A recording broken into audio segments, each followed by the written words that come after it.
तो अभी तक हमारा जो डिस्कशन था जिसमें हमने बात कर ली थी वर्ल्ड ज्योग्राफी का जो टॉपिक चल रहा था हमारा डेजर्ट्स।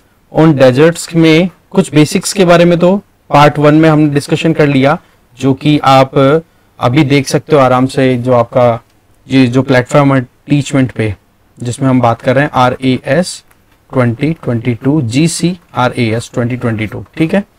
तो इसमें वो फर्स्ट वीडियो है, वो रिकॉर्डेड ऑलरेडी अवेलेबल है, आप रिकॉर्डिंग वाले सेक्शन में जाके देख सकते हो इजीली, कोई इश्यू नहीं आने वाला है।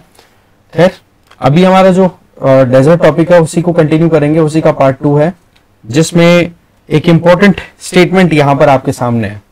इसमें स्टेटमेंट है कि वर्ल्ड के जो मेजर हॉट डेजर्ट्स हैं, पर्टिकुलरली हम बात कर रहे हैं अर्थ के नॉर्दर्न हेमिस्फीयर में, वो ज्यादातर 20 to 30 डिग्री नॉर्दर्न लैटिट्यूड के आसपास में ही लोकेटेड है, या फिर वो वेस्टर्न साइड में लोकेटेड है। इसका मतलब ये है, आप यहां पर ये मैप देखिए कि वर्ल्ड के जो ज्यादातर मैप्स हैं वो लोकेटेड, आप यहां पर देख सकते हो ये एरिया, इस पर्टिकुलर एरिया की हम बात कर रहे हैं, ठीक है। इस एरिया की लैटिट्यूडनल अगर डायमेंशन देखो तो 20 degree to 30 degree northern latitude के आसपास में है। तो स्टेटमेंट ये है कि क्यों ये हॉट डेजर्ट इस वाले एरिया में ही लोकेटेड है, राइट। इसके आगे ये बोला जा रहा है कि आप इसको समझाओ, तो क्वेश्चन है व्हाई। देखो इसका आंसर आपके पास में होना चाहिए, अगर प्रीवियस वीडियो आपने देख लिया है। इसके पीछे का कारण जो है मेन, एक तो है हॉर्स लैटिट्यूड्स पे इनकी लोकेशन, या फिर आप कह सकते हो सब ट्रॉपिकल हाई प्रेशर बेल्ट में इनकी लोकेशन। देखो ये चीज मैं पहले ही बता चुका हूं, हाई प्रेशर बेल्ट का मतलब होता है जहां पर हवाएं हैं वो डिसेंड करेंगी, मतलब अपर साइड से नीचे की साइड में, लोअर साइड की तरफ आएंगी, नीचे की तरफ बैठेगी, तो वो प्रेशर बेल्ट हो जाएगा हाई प्रेशर बेल्ट, जो कि आप यहां से देख सकते हो। देखो नॉर्मल सर्कमस्टांसेस में हमने वो प्रीवियस जो वीडियो था जिसमें तो हमारा जो मेन टारगेट था वो इस तरीके से था कि जैसे सर्कल बना दिया हमने, कोई अर्थ को इस सर्कुलर शेप में बताया था, पर अभी आप इक्वेटर को यहां पर देख पा रहे हो, ठीक है। इक्वेटर से फिर 30 डिग्री नॉर्दर्न लैटिट्यूड, फिर आप 60 पे और इधर आ गया नॉर्थ पोल। तो ऐसे में इक्वेटर पे टेम्परेचर ज्यादा है, इस वजह से हवाएं ऊपर की तरफ उठती हैं, असेंडिंग एयर होती है। तो यहां पर क्या बन रहा है, नीचे की तरफ लो प्रेशर। जब यहां पर लो प्रेशर बनेगा तो ऊपर क्या बनेगा, हाई प्रेशर, ठीक है। ये रहता है हमेशा सर्कुलेशन का, कि एयर सर्कुलेट होती है जब भी, तो जो प्रेशर का प्रेवलेंस अर्थ सरफेस पे होता है उसका जस्ट ऑपोजिट आपको मिलेगा ट्रोपोपाउस के पास में। ये आप देख सकते हो ट्रोपोपाउस, यहाँ पे ट्रोपोपाउस का मतलब कि ट्रोपोस्फेयर की ये लिमिट हो जाती है, इसके ऊपर फिर स्ट्रेटोस्फेयर है वो शुरू हो जाता है, स्ट्रेटोस्फेयर, ठीक है। ऐसे में आप यहां पर देखोगे कि ये हवाएं यहां से उठती हैं, लो प्रेशर क्रिएट होता है ग्राउंड पे, फिर ट्रोपोपाउस उनको डाइवर्ट कर देता है और यहां पर आकर के ये हवाएं नीचे बैठती हैं, एक सर्कल बन जाता है पूरा। इस तरीके का जो सेल बन रहा है इसको बोला जाता है हेडली सेल, ठीक है। इसी तरीके से आप यहां पर भी देख सकते हो कि 60 डिग्री नॉर्दर्न लैटिट्यूड पर भी हवाएं ऊपर उठ रही हैं, ठीक है। तो वो भी इसी तरीके से ऊपर जाएगी, एक पार्ट है वो नॉर्दर्न पोल की तरफ रोटेट कर जाएगा, शिफ्ट कर जाएगा, और एक पार्ट इक्वेटर की तरफ। फिर यहां से ये हवाएं जब इधर पहुंची और इधर से इक्वेटर से आने वाली हवाएं यहां पे पहुंची, तो दोनों जब कोलाइड करेंगी तो फिर इनको क्या टेंडेंसी मिलेगी कि ये दोनों की दोनों सबसाइड करेंगी, नीचे बैठेंगी, और जहां पर नीचे बैठेंगी तो यहां पर क्या फील होगा, हाई प्रेशर, ठीक है, क्योंकि हवाएं यहां पे दबाव लगाएंगी, इसलिए हवाएं यहां पे हाई प्रेशर क्रिएट करेंगी। तो इन्हीं 20 to 30 डिग्री नॉर्दर्न लैटिट्यूड है ना, या साउथ में भी 20 to 30 डिग्री सदर्न लैटिट्यूड्स हैं, सदर्न हेमिस्फीयर की अगर हम बात करें तो वहां पर भी ऐसा ही कुछ टेंडेंसी देखने को मिलता है। तो इनको बोला जाता है हॉर्स लैटिट्यूड। हॉर्स लैटिट्यूड क्यों बोलते थे, देखो पहले जो अरब ट्रेवलर्स हुआ करते थे ना, वो अपने शिप्स में हॉर्स लाया करते थे, और जब इस वाले पर्टिकुलर एरिया से जब वो शिप्स पास हुआ करते थे ना, तो यहां पर हवाएं क्या थी, दबाव लगाती थी शिप्स पे, और जब वो दबाव लगाती थी तो वो अंडर प्रेशर शिप्स सिंक कर जाते थे। तो वो सिंकिंग को रोकने के लिए फिर जो हॉर्स ट्रेडिंग के लिए ले जाए जाते थे ना, उन हॉर्सेस को फिर वहां पर ओशियंस में ऐसे कैसे गिरा दिया जाता था, मरने के लिए छोड़ दिया जाता था, जिससे कि वो जहाज, वो शिप है थोड़ा लाइट वेट हो सके, क्योंकि ऊपर से हवाओं ने प्रेशर इंक्रीज कर दिया तो वेट इंक्रीज हो गया, तो उस वेट को रिलीज करने के लिए ये हॉर्सेस को रिलीज कर दिया जाता था। तो ऐसे में यहां पर ये हाई प्रेशर लैटिट्यूड जो है 20 to 30 नॉर्दर्न लैटिट्यूड अगर हम बात करें 20 to 30 डिग्री नॉर्दर्न लैटिट्यूड, इन्हीं को हॉर्स लैटिट्यूड बोलते हैं। और यहां पर आप देख सकते हो हाई प्रेशर क्रिएट हो रहा है, और हाई प्रेशर में हवाएं क्या हो रही है, नीचे बैठ रही हैं, यहां पे दिख रहा है आपको क्लियर। और जब हवाएं डिसेंड करती हैं, सबसाइड करती हैं, नीचे की तरफ आती हैं अपर लेयर से लोअर लेयर की तरफ, उस टाइम पर आपको पता है क्लाउड फॉर्मेशन नहीं होता। क्लाउड फॉर्मेशन के लिए कंडीशन आप यहां पर इक्वेटर पे नजर डालो, कैसे हवाएं गर्म होके एक तरीके से हीट अप होकर के असेंड करेंगी, ऊपर की तरफ जाएंगी, तब यहां पर कंडेंसेशन का प्रोसेस होगा, जिसके बेसिस पे क्लाउड फॉर्मेशन होगा। इसी तरीके से यहां पर भी आप देख सकते हो कि ग्राउंड से हवाएं ऊपर उठ रही हैं, दैट मींस ग्राउंड पे लो प्रेशर है और वहां से हवाएं ऊपर उठ रही है और यहां जाके क्लाउड फॉर्मेशन हो रहा है। तो ऐसे में यहां पर भी क्या हो रहा है, कंडेंसेशन का प्रोसेस। बट यहां पर जो थोड़ा सा जो प्रोसेस होता है इसमें पोलर फ्रंट क्रिएट होता है, वो थोड़ा सा मैकेनिज्म अलग है, वो आगे अगर जरूरत पड़ी तो बताऊंगा मैं आपको डेफिनेटली, जिसमें पोलर एरिया से आने वाली ठंडी हवाएं और इधर से जाने वाली गर्म हवाएं, दोनों जो हवाएं हैं वो एक दूसरे से कोलाइड करती हैं। Cold air and warm air दोनों जब कोलाइड करेगी तो वार्म एयर क्या करेगी, ऊपर हल्की होने की वजह से ऊपर की तरफ लिफ्ट कर जाती है, और वो ही यहां पर फिर क्या क्रिएट करती है, क्लाउड फॉर्मेशन।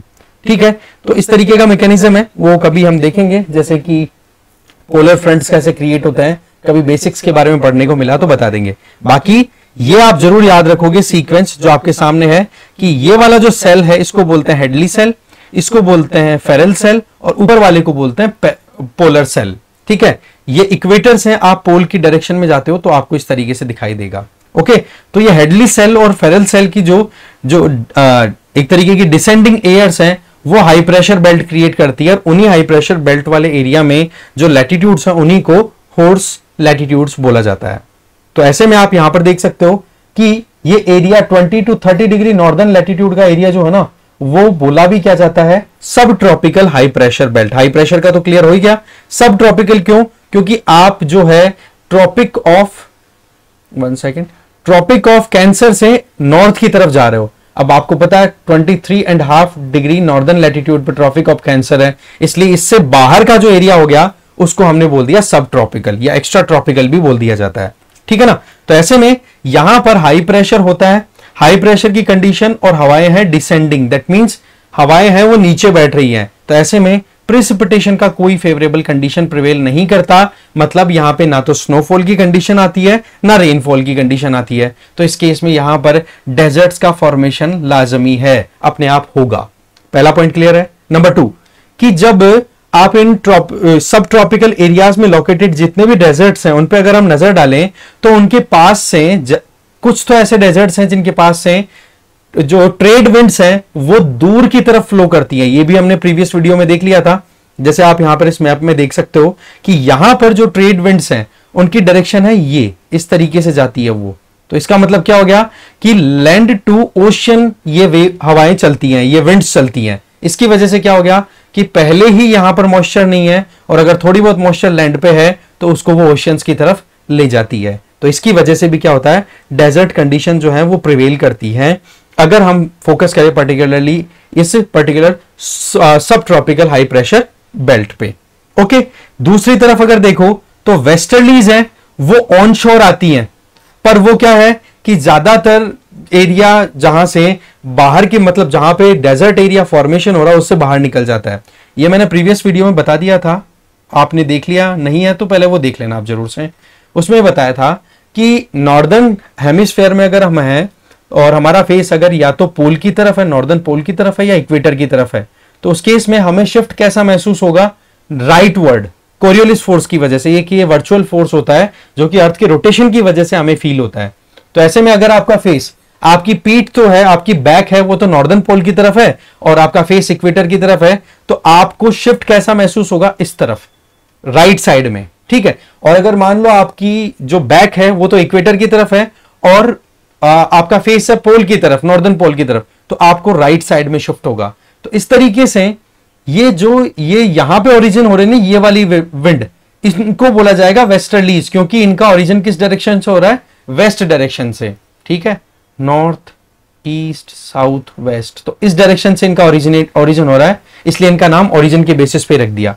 जबकि ये नॉर्थ पोल की तरफ से जो आ रही है उनकी डायरेक्शन किस तरफ से है, ईस्ट से, इसलिए इनको ईस्टर्लीज बोल दिया जाता है। तो ऐसे में वेस्टर्लीज है ना, वो कहीं ना कहीं हॉट होती है, कारण इक्वेटर के पास में है, ये इक्वेटर के पास की तरफ से ओरिजिनेट हो रही है। तो इस केस में ये जो वेस्टर्लीज होती है ना, इनमें गर्मी है, ये थोड़ी हॉट है, तो ये वाटर वेपर को भी अपने साथ में रख पाती है। मॉइस्चर होल्डिंग कैपेसिटी गर्म हवा की ज्यादा होती है, ठंडी हवा की कम होती है, इसलिए तो हमें मॉइस्चराइजर लगाना पड़ता है, क्योंकि स्किन बहुत ड्राई हो जाती है, क्योंकि ड्राई एयर है। तो इस केस में गर्मियों में क्या है कि ये जो हवाएं हैं या फिर वेस्टर्लीज हैं, ये क्या करती है, इनकी टेंडेंसी रहती है हॉट। तो इस केस में इनके पास मॉइस्चर होती है, बट मॉइस्चर होने के बावजूद भी इनका इफेक्ट जो है वो डेजर्ट्स पे नहीं आता। क्यों? क्योंकि वेस्टर्लीज का ओरिजिन कहां से हो रहा है, 20-30 डिग्री नॉर्दर्न लैटिट्यूड से, और वो इस तरीके से आगे मूव कर जाती है, मतलब इस जगह से तो ओरिजिन हो रहा है। तो इस केस में यहां पर इनका इफेक्ट ही नहीं शो होता, यहां पर इनका इफेक्ट ही शो नहीं होता। इफेक्ट कहां पर आता है फिर, यूरोपियन क्लाइमेट पे। मतलब वेस्टर्लीज का इंपैक्ट कहां पर देखने को मिलता है, यूरोपियन क्लाइमेट पे। ठीक है, तो ऐसे में वेस्टर्लीज है गर्म, मॉइस्चर भी है, पर वो इन डेजर्ट्स के लिए फायदे का काम नहीं करती, क्योंकि ये उनके ऊपर से ही पास हो गई, साइड से ही। तो इसका मतलब इन पे कोई इंपैक्ट नहीं आ रहा है। तो ऐसे में जो ऑफशोर ट्रेड विंड्स है, ट्रेड विंड कौन सी थी, जो 20 to 30 डिग्री नॉर्दर्न लैटिट्यूड से इधर की तरफ आ रही है, जो कि ईस्टर्लीज की तरह काम करती है। ठीक है ना, तो वो क्या करती है, वो तो ऑफशोर है। ऑफशोर का मतलब यहां से बाहर की तरफ जा रही है। एक चीज आपको मैं यहां पर क्लियर करूं, जैसे कई बार क्वेश्चन पूछ लिया जाता है कि आप सीक्वेंस सेट करो इक्वेटर टू पोल। ठीक है, तो इसमें यह पूछा जाता है कि इक्वेटर के आसपास में तो देखो आपको 5 degree northern and 5 degree southern latitude जो है, वहां वाले एरिया में आप इसको इक्वेटोरियल एरिया बोलते हो। और इस एरिया में जो हवाओं की डायरेक्शन है वो कुछ फिक्स नहीं होती है, चेंज होती रहती है, इसलिए इसको बोलते हैं डोल्ड्रम रीजन। ठीक है, डोल्ड्रम वाला एरिया हो गया जहां पर डायरेक्शन है वो फिक्स नहीं है हवाओं की। दूसरा, जब 20 to 30 डिग्री नॉर्दर्न लैटिट्यूड और 20 to 30 डिग्री सदर्न लैटिट्यूड से आप इक्वेटर की तरफ आओ, तो हवाओं की डायरेक्शन होती है ईस्ट टू वेस्ट की तरफ। ठीक है ना, इस तरफ से यूं होती है डायरेक्शन, इसलिए इन हवाओं को बोला जाता है ईस्टर्लीज। और ये ही ट्रेड विंड्स होती है, क्योंकि पहले के जमाने में व्यापार करने के लिए इन हवाओं का बहुत यूज किया जाता शिप्स के द्वारा। फिर आप देखोगे कि यहां से 20 to 30 डिग्री नॉर्दर्न लैटिट्यूड या 20 to 30 डिग्री सदर्न लैटिट्यूड से अगर आप पोलर रीजन की तरफ जाओ, तो वहां पर हवाओं की डायरेक्शन आपको मिलेगी इस तरीके से, जो कि वेस्ट से ओरिजिनेटेड है और वो जा रही है पोल की तरफ। सिमिलरली यहां पर भी आप देख सकते हो, वेस्ट से ओरिजिनेट होकर के और पोल की तरफ आएगी। ठीक है, तो इन हवाओं को आप क्या बोल दोगे, वेस्टर्लीज। ठीक है, फिर ऊपर जाओगे तो पोलर रीजन पे यहां पे हाई प्रेशर होता है, क्योंकि कोल्ड है एरिया, कोल्ड एरिया है तो हवाएं भी ठंडी होगी, तो नीचे बैठेगी। जब हवाएं अगर सबसाइड कर रही है, डिसेंड करेंगी, तो डेफिनेटली वहां पर क्या होगा, हाई प्रेशर क्रिएट होगा। तो हवाओं की डायरेक्शन क्या होती है, इधर से इधर। नॉर्दर्न पोल में तो क्या होगा, ईस्टर्ली डायरेक्शन में रहती है पोलर विंड्स, और इधर आप देखोगे तो वेस्टर्ली विंड्स रहेंगी, सॉरी ईस्टर्ली विंड्स ही रहेंगी, बट लेफ्ट की तरफ रिफ्लेक्शन। ठीक है, और आपको ये चीज मैंने पहले बता दी थी, कोरियोलिस फोर्स है वो नॉर्दर्न हेमिस्फीयर में राइट डायरेक्शन में पुश करता है और सदर्न हेमिस्फीयर में लेफ्ट डायरेक्शन में पुश करता है। ठीक है ना, तो इस तरीके से क्या हो गया, एक सीक्वेंस आपको याद होनी चाहिए, डोल्ड्रम, फिर आप यहां पर देख सकते हो ट्रेड विंड्स, फिर आप देख सकते हो वेस्टर्लीज, और फिर पोलर विंड्स। ये सीक्वेंस होती है इक्वेटर टू पोल। ये कई बार पूछ लिया जाता है प्रीलिम्स में, तो ये आपके लिए बहुत इंपॉर्टेंट था। ठीक है, इसके आगे अगर देखें, फिर नेक्स्ट आ जाता है कि जो विंड्स अगर थोड़ी बहुत अपने साथ में मॉइस्चर लेके भी आती है ना इन डेजर्ट वाले एरिया में, मान लो कि यहां पर आप देख सकते हो ये कैनेरी करंट्स हैं, यहां पे ये कैनेरी करंट्स हैं, ये अपने साथ में, चलो ठीक है, थोड़ी बहुत अगर नमी लेके भी आ रही है ना, तो यहां पर हिंटरलैंड में जैसे ही पहुंचेगी ना ये हवाएं, तो यहां पर आते ही प्रॉब्लम क्या होती है, हॉट डेजर्ट है ना, तो उस मॉइस्चर को खत्म कर देता है, उस मॉइस्चर का इंपैक्ट जो आना चाहिए वो आता ही नहीं है। ऐसे में यहां पर क्या होता है, ड्राइनेस प्रिवेल कर जाती है। तो बोला, एक तो ज्यादा गर्मी होने की वजह से भी यहां पर ह्यूमिडिटी की कमी रहती है, और इसकी वजह से फिर कंडेंसेशन पॉसिबल नहीं होता। कंडेंसेशन पॉसिबल नहीं हो रहा तो बादल नहीं बन रहे, और बादल अगर नहीं बनेंगे तो डेफिनेटली क्या हो गया, बारिश का कोई स्कोप ही नहीं रहा, डेजर्ट फॉर्मेशन पॉसिबल हो गई। इसके अलावा अगर हम वेस्टर्न कोस्ट की अगर बात करें, जो भी हमने अभी देखा, वेस्टर्न कोस्ट मैंने अभी तक बार बार आपको केवल और केवल यहीं की दिखा रहा हूं मैं। यहां पर भी देखो, ये भी वेस्टर्न कोस्ट है, यहां पर भी देखो, ये भी वेस्टर्न कोस्ट है, यहां पर भी आप देख सकते हो वेस्टर्न कोस्ट है। ठीक है, इधर भी आप देख सकते हो ये ज्यादातर एरिया वेस्टर्न एरिया ही आ गया इस पर्टिकुलर एरिया की। वैसे तो सहारा वाले में तो ऑलमोस्ट ये पूरा एरिया आ जाता है, ठीक है। और इंडिया की बात भी करो तो लमसम हमारे भी वेस्ट में ही आ गया ये। तो पॉइंट क्या रहा है कि वेस्टर्न रीजन में इस तरीके की कंडीशंस प्रिवेल करती है। अब देखो कई बार क्या होता है, कोल्ड करंट अपने साथ में मॉइस्चर लेके भी आती है, तो वो थोड़ी बहुत मिस्ट मतलब हल्की फुल्की बूंदाबांदी का सा माहौल बना देती है, या फिर फॉग का सिचुएशन क्रिएट हो गया, धुंध हो जाती है। पर वही चीजें बाद में गर्म हवा के कांटेक्ट में आया एक बार, और उसके बाद में फिर वो भी क्या हो जाती है, बिल्कुल क्लियर कि कोई बरसात का कोई स्कोप ही नहीं है। इसके अलावा जैसे ये जो ठंडी हवाएं होती हैं, इनका मैंने पहले ही प्रीवियस वीडियो में बता दिया था कि ठंडी हवाओं में मॉइस्चर होल्डिंग कैपेसिटी बिल्कुल भी नहीं होती या बहुत कम होती है। तो इस केस में आप देखो पेरुवियन करंट जो कि चिलियन कोस्ट के पैरेलली फ्लो होती है, जो कि आप यहां पे देख सकते हो, देखो ये पेरुवियन करंट है, ये चिलियन कोस्ट है, ये चिली है, यहां पर देख सकते हो इसके पैरेलली फ्लो हो रहा है। तो ऐसे में क्या हो रहा है कि यहां पर डेसिकेटिंग इफेक्ट आता है। डेसिकेटिंग का मतलब क्या होता है, एक तरीके से सुखाने का एटीट्यूड आता है, ड्राई करने की एक सिचुएशन क्रिएट हो जाती है। डेसिकेटिंग इफेक्ट का मतलब सुखा देने की टेंडेंसी रखती है ये पेरुवियन करंट। तो ऐसे में अटाकामा डेजर्ट जो कि यहां पर लोकेटेड है, ये देख सकते हो आप अटाकामा डेजर्ट, यहां पर आप देखो कि रेनफॉल एनुअल कितना होता है, 1.3 सेंटीमीटर से भी कम। अब आप देख लो कितना ड्राई सीजन है यहां पे प्रिवेल करता है। तो ये आंसर हो गया आपके उस क्वेश्चन का कि जी नॉर्दर्न हेमिस्फीयर देख लो या सदर्न हेमिस्फीयर देख लो, इसमें 20 to 30 डिग्री नॉर्दर्न लैटिट्यूड के आसपास में या जो वेस्टर्न साइड में जो कॉन्टिनेंट्स के डेजर्ट लोकेट, ज्यादातर डेजर्ट उधर ही लोकेटेड है। कौन से? Hot desert. ये आप जरूर ध्यान रखोगे, यहां पे हमने बात की हॉट डेजर्ट्स की, ठीक है। तो ये क्वेश्चन हमारा क्लियर हो गया। जो पिछले वीडियो की हमने बहुत डिटेलिंग की बात की थी वो रिकैप हो गई यहाँ पे। अब चलिए आगे आ जाओ। ये आप डेजर्ट्स देख सकते हो अच्छे से, एकदम सही से आप देख सकते हो। मोहावे यहाँ पे है, अटाकामा इधर हो गया, पेटागोनिया इधर हो गया। बाकी लास्ट में एक लिस्ट भी मैं आपको प्रोवाइड कर रहा हूं, उस लिस्ट को आप अच्छे से देख लेना इन मैप्स के साथ में, बहुत अच्छे से याद हो जाएगी चीजें कि कौन से कॉन्टिनेंट में कौन सा डेजर्ट लोकेटेड है और किन किन कंट्रीज में वो प्रिवेल कर रहा है, मतलब कंट्रीज की लोकेशन भी आपको क्लियर हो जाएगी, ठीक है। अब चलते हैं आगे। चलिए अब देखो हॉट डेजर्ट की अगर हम थोड़ी बहुत और कंडीशंस की बात करें तो वो क्या क्या है। पहली चीज, हॉट डेजर्ट वाले एरिया में आपको कोल्ड सीजन की जहां पर जबरदस्त बर्फबारी हो रही हो ऐसा कोई सिचुएशन आपको बहुत कम देखने को मिलेगी। हॉट डेजर्ट में समर टेम्परेचर जो होता है एवरेज वो कितना है, 30 डिग्री सेंटीग्रेड। क्यों? क्योंकि डे टाइम्स पे टेम्परेचर बहुत ज्यादा होता है, नाइट टाइम्स पे इतना कम भी नहीं होता कि जिसको हम नलीफाई कर दें। तो ऐसे में एवरेज 30 डिग्री सेंटीग्रेड आता है गर्मियों में। आप राजस्थान में हो तो डेफिनेटली ये चीज एक्सपीरियंस कर रहे हो, क्योंकि थार डेजर्ट खुद भी एक हॉट डेजर्ट है। एक सेकंड रुकिए, ठीक है। इसके आगे हम देखते हैं कि हाईएस्ट अभी हॉट डेजर्ट टेम्परेचर कहीं पे देखा गया है तो वो कहां पे, तो वो मिला है हाईएस्ट टेम्परेचर अभी लीबिया का एक डेजर्ट है जिसका नाम, डेजर्ट में एक जगह है जिसका नाम है अल अजीजिया। 1922 में highest temperature 57.77 degree centigrade record होया हुआ है।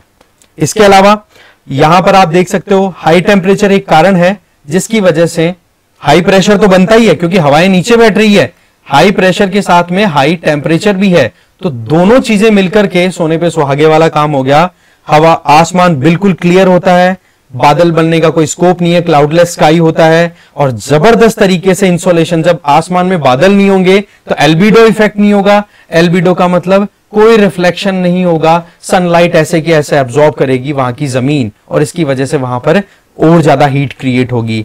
हवा बिल्कुल ड्राई होती है, क्यों? क्योंकि आसपास में कोई भी ऐसी कोई वाटर बॉडी नहीं है जहां से कि वो हवाएं अपने साथ में मॉइस्चर कंटेंट पिक कर सके। क्योंकि इन डेजर्ट्स के नियर बाय अगर कोई वाटर करंट फ्लो हो भी रही है तो वो कैसी है, वो है कोल्ड वाटर जो कि खुद ड्राई होती है, जो कि फिर अगर उनसे इन्फ्लुएंस्ड एयर अगर इन डेजर्ट एरियाज में एंटर भी हो जाती है तो वो खुद भी ड्राई हो जाती है और खुद भी गर्म हो जाती है। साथ में इवेपोरेशन, जो हमने पहले बात की थी कि प्रिसिपिटेशन के कंपैरिजन में इवेपोरेशन रेट ज्यादा होती है तभी ये डेजर्ट बने हैं। अगर यहां पर इवेपोरेशन कम होता और डेजर्ट प्रिसिपिटेशन ज्यादा होता तो ये क्लाइमेट जस्ट ऑपोजिट हो जाती। ज्यादातर कहां पे मिलती है, इक्वेटर पे। अब आप कहोगे कि सर इक्वेटर पे डेजर्ट क्यों नहीं बनते, जबकि इक्वेटर पे तो सन थ्रू आउट ईयर अपनी सीधी सनरेज है वो स्ट्राइक करवाता है। उसके पीछे कारण है ये पीछे वाला डायग्राम। यहां पर देखो कि कितने जबरदस्त यहां पे बादल बन जाते हैं, जिसकी वजह से इक्वेटर पे सनलाइट डायरेक्टली इंपैक्ट नहीं करती, और यही कारण है जिसकी वजह से यहां पर इंसोलेशन जो है वो कम रहता है और इवेपोरेशन भी इतना नहीं होता, जबकि इतने बादल होने की वजह से प्रेसिपिटेशन ज्यादा होता है। तो इक्वेटर में इस तरीके की सिचुएशन नहीं मिलेगी आपको, ठीक है। दूसरा, हवाएं ऊपर उठ रही हैं तो पॉसिबिलिटीज बादल बनने की है, ना कि हवा साफ होने की, जबकि यहां पर हवाएं नीचे बैठ रही है तो ऊपर क्लाउड फॉर्मेशन का कोई स्कोप ही नहीं है। क्लाउड तो तब फॉर्म होगा ना जब गर्म हवाएं ऊपर उठेगी जिनमें मॉइस्चर होगा। तो ऐसे में क्लियर स्काई की सिचुएशन भी प्रिवेल करती है। बाकी हमने देख लिया कोस्टल डेजर्ट्स में कि जिस तरीके से कूलिंग इफेक्ट देती हैं कोल्ड करंट्स, ये हमने पहले भी देख लिया। इसके आगे आप देख सकते हो कि डेजर्ट के इंटीरियर्स में अगर हम कुछ सहारा डेजर्ट की यहां पर बात करो, बिल्कुल यहां पर अगर इंटीरियर्स में इस वाले एरिया में अगर आओ तो डेजर्ट तो आपको मिलेगा। लीबिया एग्जैक्टली यहीं पे लोकेटेड है, ये वाला एरिया है लीबिया का, ठीक है। और यहीं पर वो अल जजिया करके लोकेशन है जहां पर 1922 में हाईएस्ट टेम्परेचर अभी तक का मेजर किया हुआ है। इसके अलावा हॉट डेजर्ट्स की एक क्वालिटी और होती है, वो है डायरनल रेंज ऑफ टेम्परेचर। मतलब दिन पूरे 24 घंटे में अगर आप टेम्परेचर को चेक करोगे तो पता पड़ेगा कि 14 टू 25 डिग्री सेल्सियस का आपको डिफरेंस मिलेगा, और ये राजस्थान में रहते हुए आप एक्सपीरियंस करते हो। इसकी वजह कारण क्या है? सिंपल सी बात है, एरिया बिल्कुल ड्राई है, रेनफॉल बहुत कम रहता है, तो इस केस में दिन के टाइम पे कोई क्लाउड फॉर्मेशन नहीं है तो इंसोलेशन मैक्सिमम, तो इसकी वजह से क्या होगा, टेम्परेचर बहुत ज्यादा। अब रात अगर हो गई तो सनलाइट तो आएगी नहीं, अब उस टाइम पे अर्थ के पास में जो दिन के टाइम पे ली हुई जो एनर्जी है वो क्या करेगी, रेडिएट करेगी और एस्केप कर जाएगी स्पेस में। इसको बोलते हैं नाइट रेडिएशन, और वो रेडिएशन की वजह से क्या हो गया, रात के टाइम पे टेम्परेचर डाउन।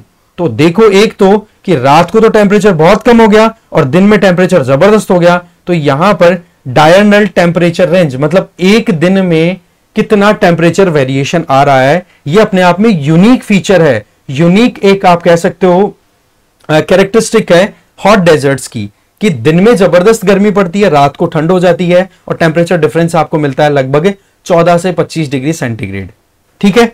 और कई बार तो क्या होता है, फ्रॉस्ट की सिचुएशन बन जाती है विंटर्स की नाइट में। अगर आपने देखा हो फलोदी, या फिर आप राजस्थान के हो तो आपको पता रखना जरूरी भी है, राजस्थान की प्रिपरेशन भी आप कर रहे हो, जैसे फलोदी है, पिलानी है, चूरू है, यहां पर आप देखो भाई क्या गर्मी पड़ती है, क्या ठंड पड़ती है। दोनों सीजन में इनका नाम जरूर आता है कि भाई क्या गजब की गर्मी पड़ी अब की बार, क्या अब गर्मियां शुरू हो रही है, तो आप देख लो हाल खराब होने लग गए हैं। तो ऐसे में ये हो गया हॉट डेजर्ट्स के बारे में कुछ इंपॉर्टेंट चीजें। अब आ जाओ मिड लैटिट्यूडनल डेजर्ट्स, जिनके बारे में हम देखते हैं। मिड लैटिट्यूडनल डेजर्ट्स कौन से हो गए, जिनमें आप देख सकते हो तुर्किस्तान, गोबी डेजर्ट, इधर आप देख सकते हो पैटागोनियन डेजर्ट। ये 3 डेजर्ट्स हैं, और बाकी इनके सब क्लासिफिकेशंस भी देखेंगे। तुर्किस्तान जो है ना, इसका भी सब क्लासिफिकेशन हम देख लेंगे, ठीक है। तो इनमें कैसी सिचुएशन प्रिवेल करती है वो हम थोड़ा जानते हैं, जिसमें आप यहां पर देख सकते हो कि एक तो क्या है कि ये इनलैंड एरियाज में बिल्कुल अंदर की तरफ लोकेटेड होते हैं, जिसमें ओशन से डिस्टेंस बहुत ज्यादा होने की वजह से इनके पास में जब हवा पहुंचती है तब तक मॉइस्चर लेवल उन हवाओं का कम हो जाता है।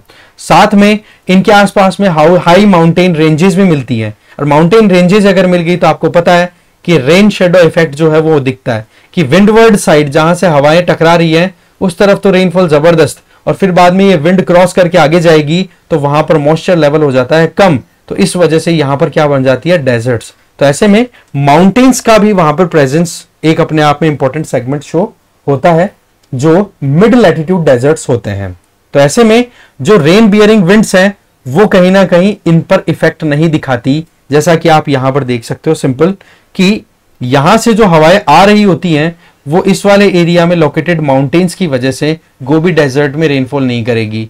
दूसरी चीज क्या हो जाती है यहां पर, कि यहां पर कॉन्टिनेंटलिटी, कि कितना ज्यादा ओशन से दूर है, लोकेशन देखो कितनी डिस्टेंस है, इस वजह से यहां पर हवाएं पहुंचते पहुंचते मॉइस्चर वैसे ही खत्म हो जाती है, तो ऐसे में भी यहां पर रेनफॉल बहुत कम मिलेगा, ठीक है। First point is okay.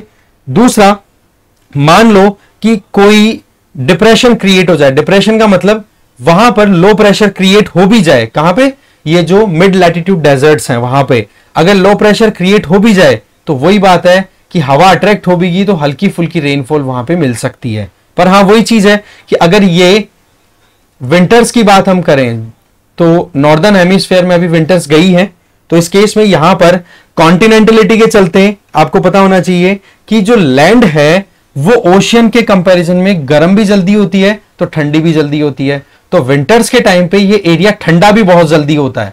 ठीक है, तो ऐसे में अगर थोड़ी बहुत मॉइस्चर हवाओं में रहेगी भी ना तो यहां पर आपको स्नोफॉल एक्सपीरियंस हो सकता है। ठीक है, तो ये एक इंपॉर्टेंट फीचर और हो गया इसका। ठीक है, फिर आ जाओ एनुअल रेंज ऑफ टेम्परेचर, ये भी अच्छा खासा मिलेगा। हॉट डेजर्ट्स में हमने देखा कि 14 टू 25 डिग्री सेंटीग्रेड का वेरिएशन आपको मिल सकता है, बट वो डायरनल था, मतलब दिन का था। यहां पर डायरनल चेंजेस तो आपको नहीं दिखेंगे ज्यादा, बट एनुअल वेरिएशन बहुत अच्छा दिखेगा। क्यों? गर्मियों के टाइम पे टेम्परेचर थोड़ा अच्छा खासा हो जाता है और सर्दियों के टाइम पर यहां पे आप क्या देख लो कि लेक्स हैं, रिवर्स हैं, वो फ्रीज हो जाती हैं, जम जाती हैं। ठीक है, तो एक तरफ तो बर्फ का जमना, पानी का बिल्कुल फ्रीज हो जाना, और दूसरी तरफ गर्मियों में उसी पानी का पिघल जाना, तो दोनों में टेम्परेचर डिफरेंस आप समझ सकते हो कितना ज्यादा है। तो ऐसे में टेम्परेचर वेरिएशन भी बहुत ज्यादा यहां पर देखने को मिलेगा हॉट डेजर्ट्स के कंपैरिजन में। पर हमारा जो कंटेक्स्ट है वो है एनुअल, पूरे साल की बात कर रहे हैं। हॉट डेजर्ट्स में हमने बात की थी डायरनल, इसका मतलब एक दिन की बात की थी, तो कंफ्यूज नहीं हो आप। इसके अलावा आप जानते ही हो कॉन्टिनेंटलिटी, ओशन से बहुत ज्यादा दूरी है इन डेजर्ट्स की, इसका भी इन पे असर आता है। ठीक है, इसके अलावा ये जो डेजर्ट्स हैं इनके आसपास में जो भी लेक्स हैं, रिवर्स हैं, वो क्या होता है ठंड के टाइम पे तो बिल्कुल जम जाती है, और जैसे ही गर्मी आती है, शुरुआती समर्स आती है, तो उस टाइम पर वो हो जाती है बिल्कुल मेल्ट, और मेल्ट होने के बाद में फिर फ्लड्स की भी सिचुएशन कई बार बन जाती है। तो ये हो गई climatic conditions mid latitude deserts की, तो ये हमारे लिए इंपॉर्टेंट था, वो देखा। अब एक इंपॉर्टेंट टॉपिक आ जाता है, दैट इज डेजर्ट वेजिटेशन। अब आप एक सेकंड रुकिए। तो हमारा टॉपिक है डेजर्ट्स वेजिटेशन। भाई सीधी सी बात है, किस तरीके के पेड़ पौधे यहां पर मिलेंगे? तो यहां पर एक चीज तो क्लियर थी ना हमारी कि evaporation is greater than precipitation. इसका मतलब यहां पर ऐसे पेड़ पौधे होंगे जिन्होंने यहां की क्लाइमेट को अडॉप्ट कर लिया। ठीक है, अडेप्टेबिलिटी उनकी अच्छी थी, अडेप्ट कर लिया ना, तो उससे क्या हो गया कि अब उन्होंने अपनी पत्तियों की जो साइज थी, जो लीफ की साइज थी, वो कुछ इस तरीके से डेवलप कर ली कि वहां से कम उनके पास में जो अवेलेबल मॉइस्चर है वो एनवायरमेंट में रिलीज हो। तो ऐसे में यहां पर वेजिटेशन जो मिलती है, उन वेजिटेशन को क्या बोलते हो? ज़ेरोफाइटिक या फिर ड्रॉट रेजिस्टेंट स्पीसीज। तो ये क्वेश्चन कई बार पूछा जा चुका है कि ज़ेरोफाइटिक या फिर ज़ेरोफाइटिक वर्ड ही दिया जाता है प्रीलिम्स में। ज़ेरोफाइटिक जो स्पीसीज है वो किस एरिया में मिलेगी? पोलर एरिया में मिलेगी, ओशंस में मिलेगी, डेजर्ट में मिलेगी, या हिमालयन हाई माउंटेन्स में मिलेगी? तो आपको ये क्लियर होना चाहिए ज़ेरोफाइटिक कहां पे मिलेगी आपको, ड्रॉट रेजिस्टेंस, ये डेजर्ट एरिया में, नंबर 1। दूसरा, यहां पर जो भी प्लांट्स आपको मिलेंगे, उन प्लांट्स में आपको देखने को मिलेगा, जैसे एग्जांपल है कैक्टी, थॉर्नी बुशेस, जैसे झाड़ियां देखते हो आप, खेजड़ी, बबूल, इनके आपने पेड़ देखे होंगे बहुत, राजस्थान में तो कॉमन है ये। इसके अलावा ये जो भी प्लांट्स होते हैं, पेड़ पौधे होते हैं ना, इनकी रूट्स बहुत लेंदी होती है। कारण आपको पता है कि जब एवेपोरेशन ज्यादा है, पानी उड़ता ज्यादा है, बारिश कम है, तो इस केस में इनको अपने जो रूट्स हैं उनको थोड़ा लेंदी बना के रखना पड़ता है। इससे क्या है कि वो कभी भी अपने पानी को, मतलब पानी की जो रिक्वायरमेंट है वो नीचे तक जाकर के अपनी फुलफिल करें, और बिल्कुल एक तरीके से हेयरी रूट्स होती है इनकी, जिससे कि जो पानी अगर डीप भी है तो वहां से पानी पिक कर सके। ठीक है, और साथ में इसमें जो एग्जांपल्स हैं वो आपने देख ही लिया, अभी हम प्लांट्स की वो भी देखेंगे, इमेजेस भी आपने देख ली होगी। वैसे तो कैक्टस भी आपने देखा होगा, कैक्टी हो गया, थॉर्नी बुशेस हो गई, तो ये सारे इनके फीचर्स हो गए। अब क्या होता है, डेजर्ट्स में कुछ ऐसे एरियाज होते हैं जहां पर वाटर अवेलेबिलिटी हो जाती है, और वो वाटर अवेलेबिलिटी जहां पर होती है ना, वहां पर डेट पाम्स, जो खजूर के पेड़ है ना, वो डेवलप हो पाते हैं, और उस एरिया को बोल दिया जाता है ओएसिस। ठीक है, ओएसिस वाले एरिया में पानी की अवेलेबिलिटी होती है, और उसी की वजह से वहां पर वेजिटेशन डेवलप हो पाती है। तो ये एरिया कहां पे मिलेगा आपको? डेजर्ट एरियाज में। ठीक है, जहां पे ग्राउंड वाटर अच्छी खासी क्वांटिटी में है, और वहां पर फिर क्या होता है, डेट पाम जैसे प्लांट्स हैं, पेड़ हैं, वो भी डेवलप हो पाते हैं। इसके अलावा जो वेस्टर्न कोस्टल डेजर्ट्स हैं, फॉर एग्जांपल यहां पर दिया हुआ है Atacama desert of South America, वहां पर बहुत ही कम रेनफॉल हमने देखा, कितना? एनुअल 1.3 सेंटीमीटर रेनफॉल, जो कि बहुत ही कम है, तो ऐसे में वहां पर वेजिटेशन कवर आपको बहुत ही ज्यादा थिन मिलेगा, थिक नहीं मिलेगा, कारण रेनफॉल ही बहुत कम है इस चक्कर में। इसके अलावा यहां पर जो डेजर्ट एरिया होते हैं, यहां आप देख सकते हो कि एवेपोरेशन ज्यादा है। तो फिर से हम एक थोड़ा कॉन्सेप्ट अप्लाई करेंगे कि मान लो ये है ग्राउंड। अब ग्राउंड में यहां पर थोड़ा बहुत पानी अगर मॉइस्चर अवेलेबल है तो उस केस में क्या हो जाता है कि अगर यहां पर हीटअप ज्यादा हो गया, टेम्परेचर अगर राइज हो रहा है, तो उस केस में ये पानी की टेंडेंसी क्या होगी, ऊपर आने की, इवेपोरेट होकर के। इसको बोलते हैं कैपिलरी इफेक्ट, कि पानी जो है वो ग्राउंड से ऊपर की तरफ आए ऑटोमेटिकली हीटअप होने की वजह से। और जब आप देखते हो कि पानी जब नीचे से ऊपर आएगा तो अपने साथ में क्या लेके आएगा, सॉल्ट। वो सॉल्ट जब तक पानी है उसमें तो मिक्स रहेगा, पर जैसे ही यहां पर सरफेस पे पहुंचेगा तो पानी तो इवेपोरेट हो जाएगा और पीछे रह जाएगा केवल और केवल सॉल्ट।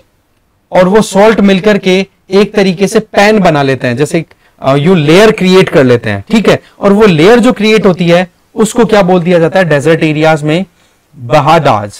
ठीक है, यहां पर आप देख सकते हो बहाडाज या फिर प्लायाज।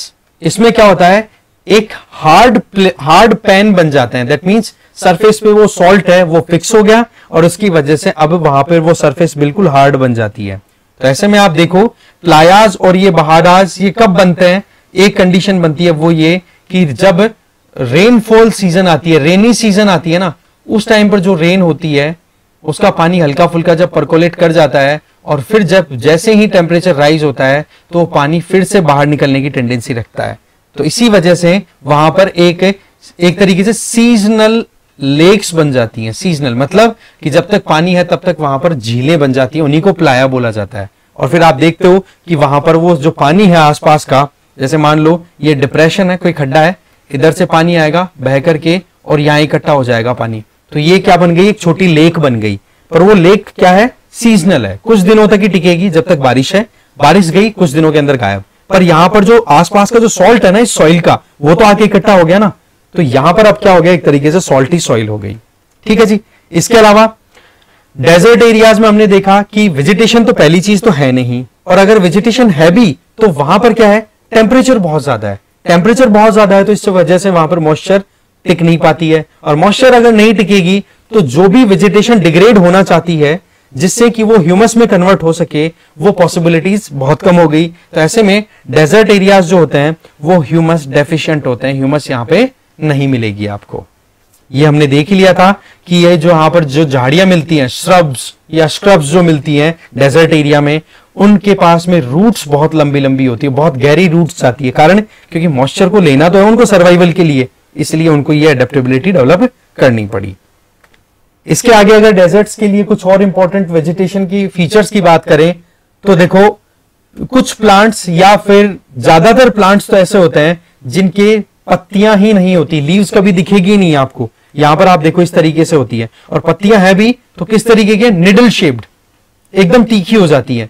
और वो ये एक एडेप्टेबिलिटी क्यों है, कारण कि अगर यहां पर ब्रॉड लीफ अगर होगी तो वो ज्यादा इंसोलेशन रिसीव करेगा, और ज्यादा इंसोलेशन रिसीव करेगा तो उतना ही ज्यादा वहां पर एवेपोरेशन हो जाएगा, ट्रांसपिरेशन जिसको बोलते हैं, वाष्पोत्सर्जन। ट्रांसपिरेशन मतलब कि प्लांट्स के पास में जो वाटर कंटेंट अवेलेबल है वो एयर में मिक्स हो जाएगा।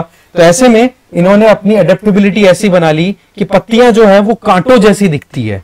ठीक है। दूसरा कि इनकी जो लेयरिंग होती है, जैसे आप यहां पर देख सकते हो, ये लेयरिंग अगर यहां पर नोटिस करो ये, तो ये क्या कैसी होती है, वैक्सी, मतलब एक तरीके से यहां पर वैक्स जैसी लेयरिंग आ जाती है, जिससे क्या होगा कि इनको लीव्स को प्रोटेक्शन मिल जाती है कि अगर आप यहां पर इंसोलेशन आए तो ये वैक्स क्या है, प्रोटेक्शन प्रोवाइड कर देगा इन लीव्स को, जिससे क्या होगा कि ट्रांसपिरेशन की रेट है वो रिड्यूस हो जाएगी। तो ऐसे में ये एक इंपॉर्टेंट चीज और हमने समझी, और निडल शेप्ड ये देख ही लिया। साथ में अगर कोई सीड है, कोई बीज भी अगर है इन्हीं स्पीसीज से रिलेटेड, या तो वो ग्रास का होगा जो डेजर्ट एरिया में सर्वाइव करती है, या फिर जो ये प्लांट्स हमने देखे कैक्टी या फिर जो भी थे, ठीक है, जो अलग अलग झाड़ियां होती है, तो इनके जो सीड होते हैं, इनके बीज के चारों तरफ थिक एंड टफ स्किन होती है। वो भी इसीलिए होती है कि अगर वो बीज, वो सीड डोरमेंट पड़ा हुआ है, उसका कोई यूज नहीं किया जा रहा है, तो ऐसे में वो सर्वाइव कर सके लॉन्ग टर्म तक। ठीक है, तो ये कुछ एडेप्टेबिलिटी है यहाँ के प्लांट्स की, यहाँ की वेजिटेशन की, जो कि डेजर्ट एरिया में आपको देखने को मिलेगा। तो ये भी हमने देखा। ये चीजें देखो, हो सकता है कि आपको बोरिंग लग रही हो, पर ये इतनी इंपॉर्टेंट है कि इन पे बेस्ड कहीं से भी घुमा के क्वेश्चन अगर आपको पूछ लिया गया ना, गारंटी आपको कहीं पर चूकने की जरूरत ही नहीं मिलेगी। ठीक है, ये बेसिक्स हैं, बहुत इंपॉर्टेंट है ये चीजें। फिर आप ये देख लें कि डेजर्ट एरिया में ऐसी बात तो है नहीं, लोग रहते भी हैं यहाँ पे। तो डेजर्ट एरिया में जो मेन ट्राइब्स रहती हैं उनके नाम यहाँ पर हैं। सबसे पहले तो आप देख सकते हो अरेबियन डेजर्ट। ठीक है, अरेबियन डेजर्ट में जो ट्राइब्स रहती है उनका नाम है बेदुइन अरब्स। और ये कैसे हैं? नोमैडिक हर्ड्समैन, मतलब अपने साथ में फ्लॉक्स रखते हैं, रेवड़ रखते हैं और उनको चराते रहते हैं, घूमते फिरते रहते हैं। जैसे हमारे यहाँ पर भी आप देखते हो कि किस तरीके से एक सीजन वाइज सीजन जो वेस्टर्न राजस्थान में रहने वाले जो भी हर्ड्समैन हैं वो अपने साथ में अपनी भेड़ बकरियां इनको साथ में लेकर के निकलते हैं, पूरा एक टूर करके आते हैं हरियाणा पंजाब तक का। फिर जैसे ही बारिश का सीजन आता है वापस अपने घरों तक पहुंच जाते हैं। इसी तरीके का वो चलता रहता है कंटिन्यू। तो ऐसी ही हर्डिंग वहां पर बेदुवियन भी करते हैं। कहां पे? अरेबियन पेनिनसुला की बात करें। इसके अलावा सहारा डेजर्ट है, वहां पर तुआरेग्स, ये भी नोमैडिक हर्ड्समैन है जो घूमते फिरते रहते हैं ना, अपने साथ में पूरा एक फ्लॉक रखते हैं, रेवड़ रखते हैं। इसके अलावा गोबी मंगोल्स, गोबी मंगोल्स जैसे कि नाम से पता पड़ रहा है गोबी डेजर्ट में लोकेटेड है। ठीक है ना, वहां पे ये लोग रहते हैं, वो भी क्या है? Nomadic herdsman. इसी तरीके से कालाहारी डेजर्ट, कालाहारी डेजर्ट यहां पर आप देख सकते हो, एक सेकंड में आ जाता हूं पीछे, यहां पर आप देख सकते हो, ये देखो ये रहा कालाहारी डेजर्ट और ये है नामीबिया, ये नामिब डेजर्ट, दोनों अलग अलग है, ध्यान रखें आप। इनकी लोकेशंस भी अभी पूरी डिटेल दूंगा मैं आपको। तो ऐसे में कालाहारी डेजर्ट में बुशमैन रहते हैं जो कि प्रिमिटिव हंटर, इसका मतलब वो हंटिंग पे रिलाय करते हैं, पर उनका जो हंट करने का मेथड है ना वो कैसा है? प्रिमिटिव, आदिवासियों जैसा, बहुत ही पुराना। जैसे आज के 10-15 हजार साल पहले जो हंटिंग के मेथड यूज करते थे वो मेथड यूज करते हैं। और साथ में ये क्या है? कलेक्शन का काम भी करते हैं, कलेक्टर्स भी है। जो भी आपको ट्यूबर्स मिल जाए या फिर कोई जड़ें मिल जाए, फ्रूट्स मिल जाए, उनको इकट्ठा करके अपना सर्वाइवल इंश्योर करते हैं। इसके अलावा ऑस्ट्रेलिया में बिंदीबू, ये ट्राइबल ग्रुप है जो वो भी प्रिमिटिव हंटर्स हैं और कलेक्टर्स हैं। तो ऐसे में ये कुछ इंपॉर्टेंट ट्राइब्स थी जिनका नाम हमें जानना था कि डेजर्ट एरिया में कहां कहां पर कौन सी ट्राइब्स हैं वो रहती हैं। फिर आ जाते हैं, देखो वर्ल्ड के मेजर डेजर्ट्स। ये हमारा इस पर्टिकुलर टॉपिक का लास्ट पार्ट है जिसमें फैक्ट्स हैं। इसमें सबसे पहला आप देख सकते हो कि कैटेगराइजेशन भी दिया हुआ है, टाइप्स ऑफ डेजर्ट्स भी बताया हुआ है। यहां पर आप देख सकते हो टाइप्स ऑफ डेजर्ट्स, जिसमें पोलर, सब ट्रॉपिकल, कोल्ड, विंटर, ये सारा बताया हुआ है। सरफेस एरिया इतना हमारे लिए इंपॉर्टेंट होगा नहीं, बस ये ध्यान रख लेना कि सबसे बड़ा कौन सा है। तो यहां पर सबसे बड़ा आपको, वैसे तो देखा जाए तो पोलर एरिया में तो अंटार्कटिका है, बट क्वेश्चन अगर आ जाए हॉट डेजर्ट्स में सबसे बड़ा कौन सा है तो आपका आंसर जाएगा सहारा। तो ये कंफ्यूज मत हो जाना भाई, थोड़ा सा आपको ये ध्यान रखना है। ठीक है, अंटार्कटिका, ठीक है, आप यहां पर देख सकते हो पोलर डेजर्ट है। डेजर्ट क्यों बोला गया है? क्योंकि वेजिटेशन तो यहां पर भी नहीं है, बर्फ ही बर्फ है इसलिए। बाकी हाँ, प्रेसिपिटेशन अच्छा है, स्नोफॉल होता है यहाँ पे। तो अंटार्कटिका एक तो। इसके अलावा आप देख सकते हो आर्कटिक, आर्कटिक का मतलब क्या? नॉर्दर्न पोल के आसपास में लोकेटेड जो एरिया है, जो कि कौन कौन से कंट्रीज में या कौन कौन से पर्टिकुलर एरियाज में प्रिवेल कर रहा है या फिर फैला हुआ है, स्प्रेडेड है, जिनके नाम आप यहां पर देख सकते हो, जिनमें Alaska, Canada, Greenland, Iceland, Norway, Sweden और Finland, Russia, northern Arctic region में जो भी लोकेटेड कंट्रीज हैं वो आ गए। Sahara desert northern African countries में है, जिनमें आप मोटे मोटे मेन कंट्रीज को पिक कर सकते हो। जैसे आप देख सकते हो मोरक्को हो गया, ट्यूनीशिया, लीबिया, इजिप्ट, सूडान, ये कंट्रीज है जहां पर ये फैला हुआ है। इसके अलावा अरेबियन की अगर बात करें तो अरेबियन वाला तो अरेबियन पेनिनसुला में लोकेटेड है, जिसमें मेन कंट्रीज में अगर आप ध्यान दो तो सऊदी अरब आ जाता है, यूएई आ गया, ओमान आ गया और यमन आ गया, ये मेन कंट्रीज हैं। बाकी कतर और बहरीन ये आइलैंड कंट्रीज हैं, तो यहां पर इतनी प्रेवलेंस नहीं है इस पर्टिकुलर डेजर्ट की बात करें। गोबी डेजर्ट चाइना मंगोलिया के बीच फैला हुआ है, पेटागोनियन डेजर्ट अर्जेंटीना में है, ग्रेट विक्टोरिया ऑस्ट्रेलिया में है। ऐसे ही आप देख सकते हो कालाहारी अफ्रीका में हमने देखा था। तो ये 3 कंट्रीज में फैला हुआ है, नाम याद रखोगे जरूर। मैच द फॉलोइंग में क्वेश्चन आ सकता है प्रीलिम्स में, प्रीलिम्स पॉइंट ऑफ व्यू से इंपॉर्टेंट लिस्ट है। इसके आगे आप नजर डालो तो ग्रेट बेसिन, ये है यूनाइटेड स्टेट्स में। सीरियन नाम से है तो सीरिया में तो होगा, बाकी आसपास के जो सीरिया के दूसरे कंट्रीज हैं उनमें भी ये फैला हुआ है, जिनमें आप देख सकते हो सीरिया, इराक, जॉर्डन, सऊदी अरब। इसी तरीके से शी हुआ हुआ या ची हुआ हुआ ये मैक्सिको में है, ठीक है। ग्रेट सैंडी ऑस्ट्रेलिया, काराकुम ये उज्बेकिस्तान तुर्कमेनिस्तान में लोकेटेड है। कोलोराडो ये कहां पर हो गया, कोलोराडो रिवर भी है और कोलोराडो डेजर्ट भी है, दोनों कहां पर है, United States. Gibson desert Australia में है। सोनोरन यूनाइटेड स्टेट्स और मैक्सिको दोनों की बॉर्डर पे लोकेटेड है। इसी तरीके से काइजलकुम ये उज्बेकिस्तान तुर्कमेनिस्तान कजाकिस्तान में है, सेंट्रल एशियन कंट्रीज। इसके अलावा ताकलामाकन ये कोल्ड विंटर डेजर्ट है, ठीक है, ये चाइना में लोकेटेड है। ईरानियन ईरान में हो गया।